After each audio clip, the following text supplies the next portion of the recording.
Los premios metropolitanos de teatro presentan Compañero de Butaca.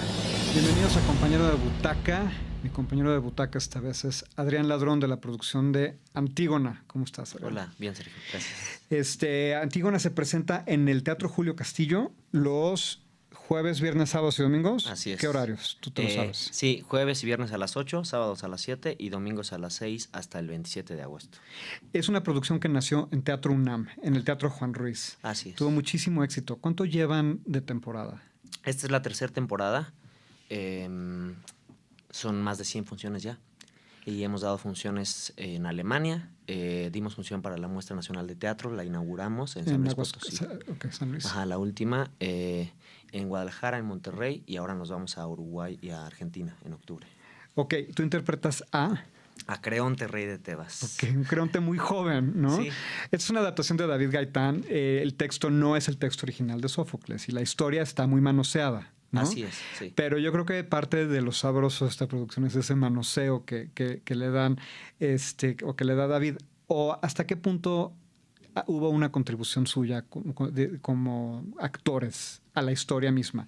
¿Ya estaba desarrollada o David llegó así con un libreto y les dijo, esto es lo que es? No, fíjate que la invitación llegó muy cerca del estreno, con 2 meses. Es un proyecto que originalmente traía Benjamín Kahn. Sí. Por alguna cuestión no pudo hacerlo y Enrique Singer invitó a David Gaitán. Sí. Y David a su vez nos invitó a nosotros con 2 meses nada más de tiempo. Y lo que hicimos, él estaba de viaje, nos invitó y empezó a adaptarla porque él dijo, sí necesito adaptarla. Por ahí Enrique le sugirió la idea de utilizar otras adaptaciones, que hay muchas y muy buenas. Sí. Y David dijo, no, para mí es muy importante escribirla. Y lo que hizo fue escribir un primer episodio y luego empezó la etapa de los ensayos, de las lecturas, y con unos ejercicios de improvisación como que empezamos todos a nutrir el texto. Entonces fue muy bonito porque los ejercicios fueron muy atinados. Por ejemplo, uno de ellos era, vamos a hacer un juicio en donde Creonte va a ser juzgado y todos son los abogados de Antígona. Entonces, él tiene que defender sus argumentos de por qué no enterrar a Polinices. Entramos en tema, ¿de qué se trata Antígona? La obra es muy clara cuando lo explican, pero pues es un clásico que yo creo que mucha gente conoce, que todos conocemos.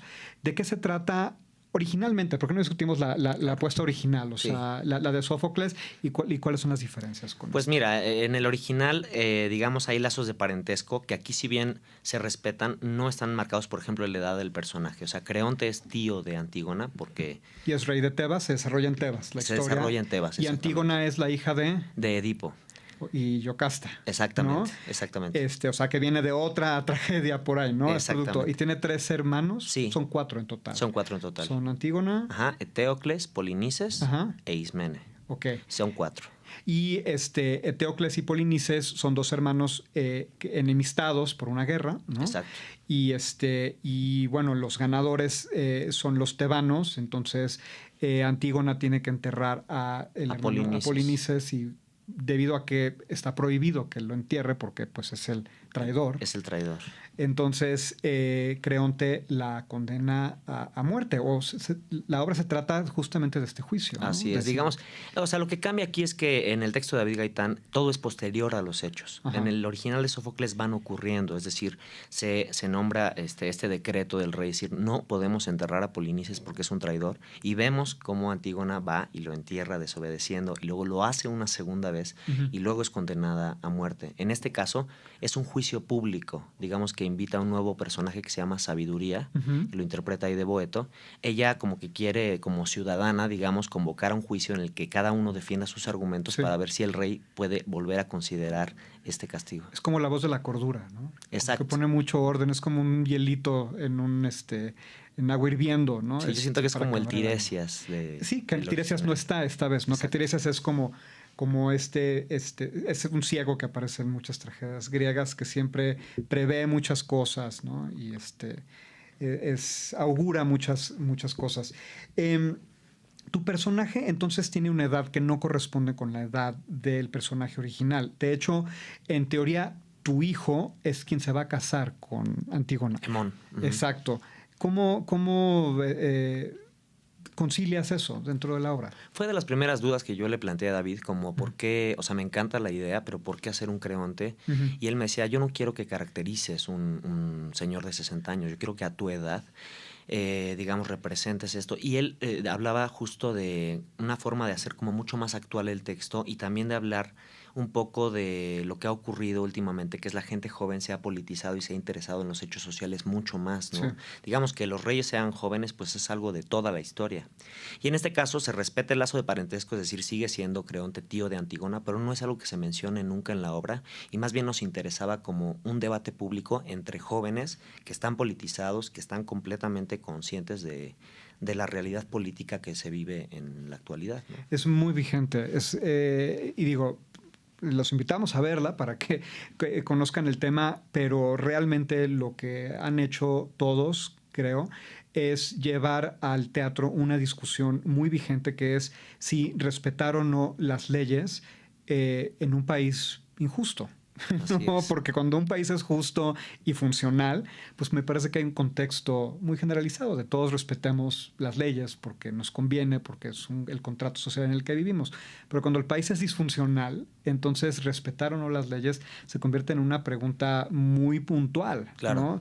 Sí. Y yo lo que creo que también es interesante es pues que vamos a entrar a un año de elecciones, ¿no? De muchas movilizaciones sociales y yo quisiera pues que esta obra resonara en las cabezas de las personas que la van a ver. Lamento mucho que termine, pero entiendo que tiene que terminar, entonces corran a verla antes de que termine temporada. La última fecha es ¿qué? El 27 de agosto, quedan 2 semanas. 27 de agosto, entonces no se la pierdan. Vamos a dar tercera llamada, si les parece, porque tengo muchas preguntas que ya tienen muchos spoilers y no quisiera spoilerear. Entonces esta fue una primera parte un tanto corta, pero me gustaría discutir la parte final en la segunda parte del programa. Entonces vayan a ver Antígona y luego pongan la segunda parte. Pero no pongan la segunda parte si no la han visto, porque hay algo que sucede que es que no pueden saber. No pueden saber. No lo pueden saber. Entonces los invitamos a que la vean primero y luego le pongan a la segunda parte. ¿Sale? Ahorita nos vemos. Tercera llamada. Disfruta la función.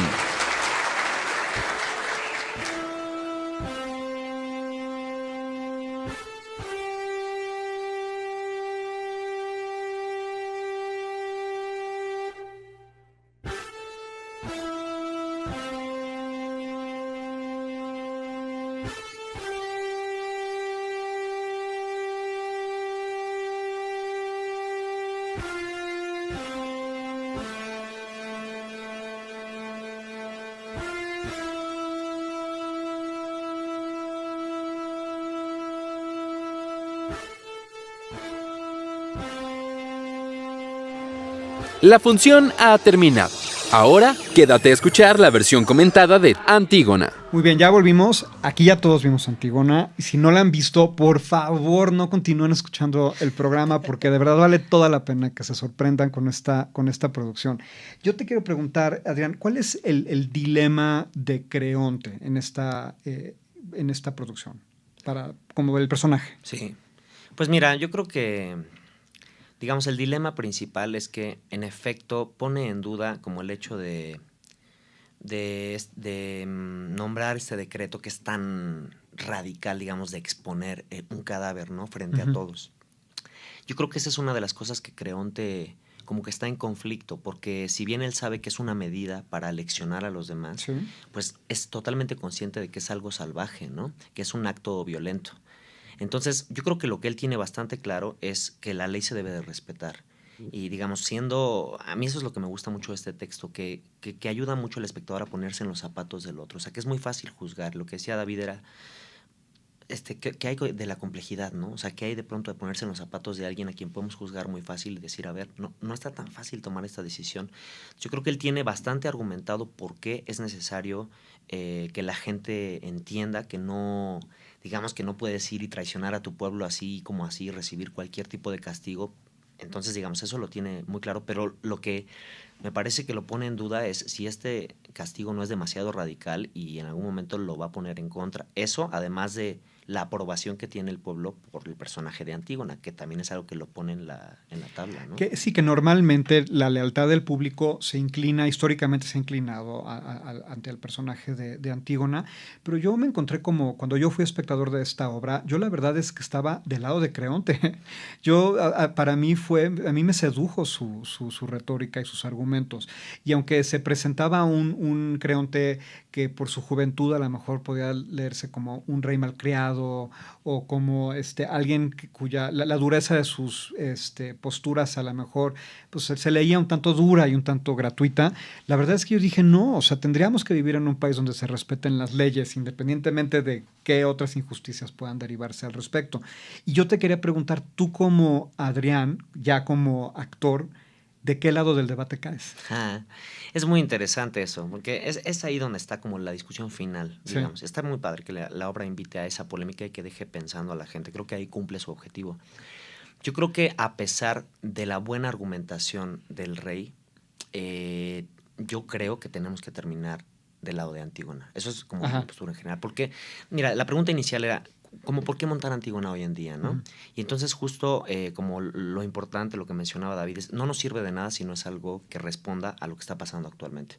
Y en ese sentido yo pienso, pues, ¿cuándo ha sido más importante hablar de la importancia de enterrar a nuestros muertos? O sea, en este país, en este momento, ¿no? Sí. O sea, la obra, digamos, nos llegó a las manos posterior, muy reciente, del hecho de Ayotzinapa, de los 43. Entonces, justo, digamos, fue muy coyuntural que la gente estaba más politizada que nunca y es algo que sigue ocurriendo, como decías, en un país que está pues en una crisis de derechos humanos de cualquier índole, ¿no? Entonces, en ese sentido, como que pienso que aunque el personaje pueda ser muy seductor, y en efecto tenga la razón en muchos de sus argumentos, finalmente está invitando al pueblo a que apedre a una mujer, ¿no? Por lo que haya sido, digamos. O sea, y digamos como no podemos dejar de lado el hecho de, pues, si nosotros estuviéramos en el papel de Antígona, cualquiera de nosotros hubiera querido enterrar a su familiar, ¿no? Es lo que cualquier persona que tiene desaparecidos o asesinados quisiera, ¿no? Entonces, como que yo creo que a pesar de eso, uno tiene que regresar a ponerse en los zapatos de ella y decir, es que esto ni siquiera tiene que ver ya ni con los dioses ni con la política, tiene que ver con la familia, ¿no?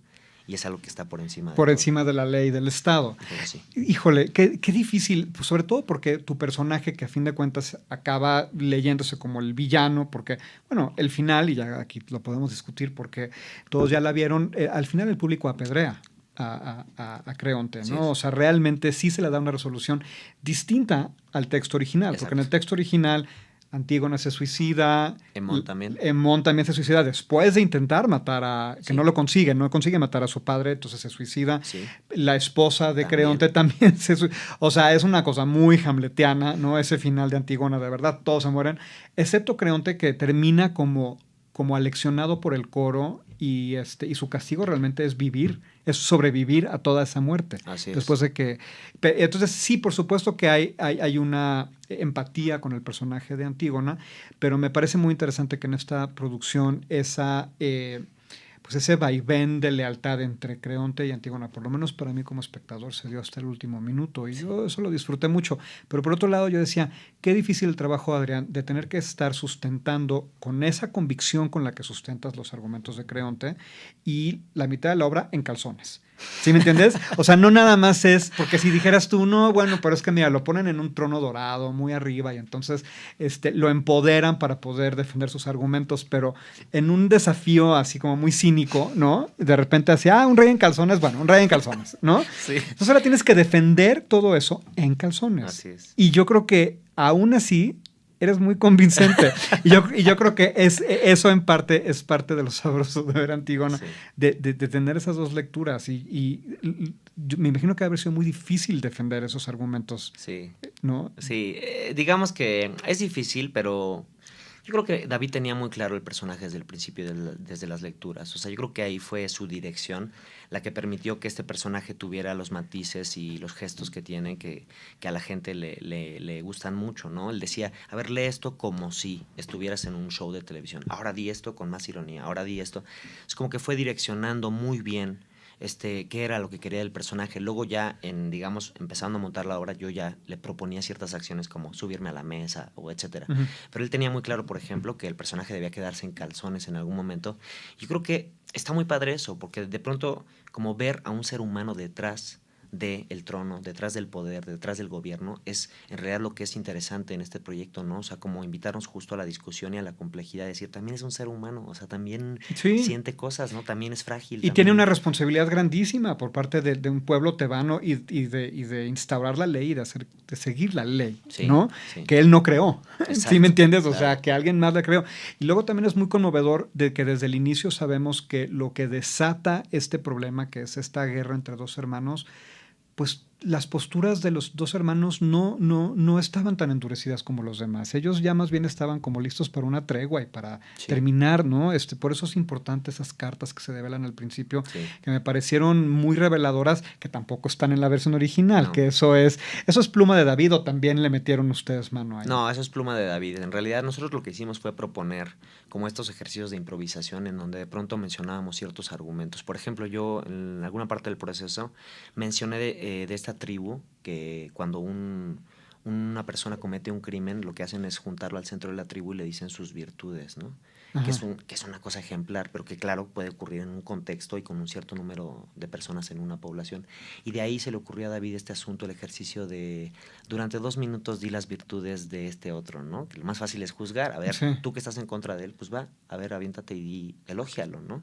Y que es un ejercicio justo muy interesante del que está en contra, a ver, vamos a ver bien. ¿Y cómo se registran esos cambios en el texto? O sea, David saca su laptop y dice, a ver si lo que acabas de decir, espérate, o les trae una versión diferente, les trae más páginas al día siguiente. ¿Cómo es ese proceso? No, pues en realidad, digamos, durante el proceso de lecturas, mientras leíamos el primer episodio, él se iba con esas ideas y llegaba con nuevas escenas, ¿no? Entonces, como que en realidad todo fue una creación completa de David, pero se inspiraba de estos ejercicios que hacíamos. Por ejemplo, otro ejercicio muy interesante fue, quiero que me digan sus habilidades, más allá de la escena, que es lo que cada uno sabe hacer, ¿no? Entonces yo le decía, pues yo cuento chistes. O sea, como que a mí se me da contar chistes. Y entonces eso, pues nunca cuenta un chiste del personaje en la obra, pero tiene un encanto que es muy particular, como de alguien que le gusta el show, por ejemplo, ¿no? Es un populista. Sí. Es como que eso fue algo que le agregó al carácter del personaje. O en el caso del guardia, pues el baile del robot, que es una habilidad que él tenía. Y eso lo sumó a la escena. Entonces, como que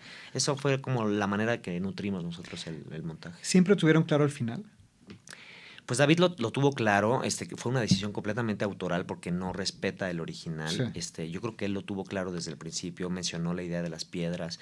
Originalmente quería darle una piedra a cada espectador. Ese hubiera sido como su sueño. Le dijeron, por casos de protección civil, y no podemos dar una piedra al espectador y que cualquiera pueda aventar una piedra en cualquier momento, ¿no? Se nos vuelven locos. Y ahí nació lo del coro de jóvenes tebanos. Él ya tenía esa idea muy clara desde el principio. ¿Sí? O sea, que quería sumar a los jóvenes, quería que fueran una parte muy importante de la obra, y me parece que es como de los grandes ingredientes del final de la obra, que se vuelve la sorpresa, ¿no? Es muy potente. Es muy potente. ¿Quiénes son? ¿Quiénes son ellos? Ellos son jóvenes que estudian actuación, la mayoría de ellos libera su servicio social a través de la obra y algunos son voluntarios, han estado incluso en otras temporadas, ya liberaron su servicio y dicen, yo quiero volver a estar en el coro, ¿no? Y cuando viajamos, pues conseguimos jóvenes del lugar al que vamos, por ejemplo en Alemania, pues eran puros alemanes, ¿no? Fue precioso, fue increíble. ¿Y gritando en alemán? En alemán, sí. ¿Estaba subtitulada en alemán? Estaba subtitulada. ¿Y siempre tiene que ser 43 o cuántos? O sea, tiene un ha sido eso mínimo, muy azaroso, ¿no? Más de 40. Más de 40. Y van 2 temporadas que son 43, ahorita son como 50, pero más de 40 mínimo, sí. Ahora, a mí eso me parece muy sorprendente. ¿Qué tipo de reacciones del público se han suscitado? ¿De repente el público ha participado? Sí, ¿de repente? ¿Sí? De todo. Es una obra que es padrísima por eso, porque de verdad sí genera como este sentimiento de indignación en muchas personas. A mí me han gritado de todo. Me han gritado asesino, un señor me gritó eres del PRI, un chavo me gritó muere. Luego un día un chavo a mitad de la función la detuvo y dijo yo quiero hablar. Entonces, Marianela, que hace Antígona, y yo nos volteamos hacia el público, hicimos una pausa y vimos que nadie habló y seguimos. Y luego al final en los aplausos yo dije, oigan, yo quiero decir algo. Hoy pasó algo que nunca había pasado y es que alguien levantó la mano y dijo, yo quiero hablar, quiero saber quién era. Y entonces un chavo dijo, yo.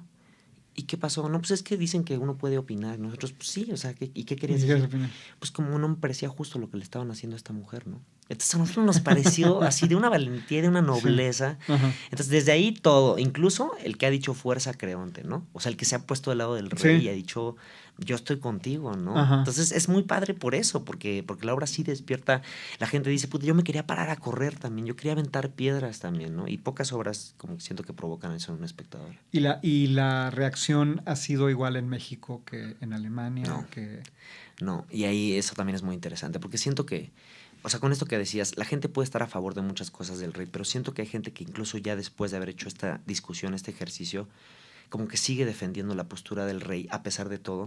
Y es donde yo digo, a ver, pero no nos olvidemos del contexto en el que vivimos. Claro, ¿no? porque O sea, eso es lo más distinto importante. ver esta obra como alemán que como mexicano. Totalmente. Porque evidentemente tiene una vigencia en México, te digo. O sea, yo creo que en Suecia todo el mundo dice, creo tiene la razón, todos sigamos la ley, nadie se pase el alto.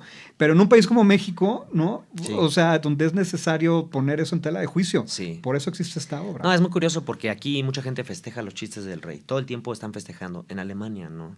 La gran mayoría eran gente adulta y todos estaban muy serios. Y yo era como, ¡ah! Y Y nadie no caía. reaccionaba. Y decía, claro, la figura del dictador para ellos es muy grande. Entonces, para ellos el populista y el empoderado, para ellos no significa lo mismo que para nosotros. O sea, siento que tienen un criterio mucho más especializado. Si bien es gente como con una noción del civismo mucho más desarrollada que nosotros, como la figura del dictador no se la compran tan fácil, con toda razón, ¿no? Hablando de civismo, hace poquito muchos medios retomaron tu parlamento cuando recibiste el premio Ariel. ¿Fue a mejor actor? Sí. Es que hay diferente actor de cuadro y actor no sé qué, no me acuerdo qué. Y me acuerdo, yo los vi en vivo y me acuerdo que dijiste, pónganse cómodos porque está largo, pero tengo muchas cosas que decir. Justo como el que levantó la mano, ¿no? Así de, yo tengo algo que decir.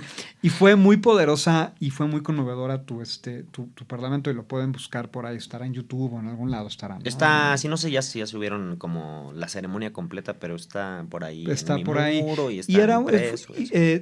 Antígona cambió tu compromiso político o cívico, o ya desde antes estabas como muy despierto en ese sentido. David ahora en las entrevistas, digamos, posteriores ya a las temporadas y así, lo que dice es, le preguntan por qué estos actores, y él dice es que una de las verdaderas razones es que yo me los empecé a encontrar en las marchas. Ajá. Todos nosotros participamos de una forma o de otra en colectivos o en cosas que tienen que ver con la política y nos empezamos a encontrar ahí. Él como que dijo, bueno, me acaban de invitar a este proyecto y ellos son actores que están pues muy conscientes de su realidad política y son participativos. Entonces esos son los actores que yo quiero para este montaje en particular. Entonces, digamos, algo que ya traía y que se ha seguido como nutriendo de los proyectos en los que he estado. ¿Seguirá viajando Antígona? Seguirá viajando, no sé qué tanto, por ahí también nos quieren llevar a Colombia, estaría increíble, o sea, intenciones de nosotros, por supuesto, de seguir, ¿no? Por lo pronto Uruguay y Argentina, y esperemos que más lugares, Sudamérica, nos encantaría ir a más países, creemos que es una obra necesaria para varios contextos. Pero la Ciudad de México hasta el 27, Hasta el 27 de agosto. sí. Bueno, okay. Bueno, aquí ya todo el mundo la vio, ¿verdad? Ya no hay que anunciar, a menos de que hayan hecho trampa y ahora ya les contamos el final, lo cual estuvo muy mal. Pues muchas gracias, Adrián, Gracias. por esta entrevista. Muchas gracias. Y mucha Gracias. suerte en la premiación. Gracias. Órale. Nos vemos. Suscríbanse, por favor, a nuestro canal de YouTube y Facebook y en iTunes. Nos vemos la próxima semana. Esto ha sido una producción de los Premios Metropolitanos de Teatro. Síguenos en nuestras redes sociales como Los Metro MX.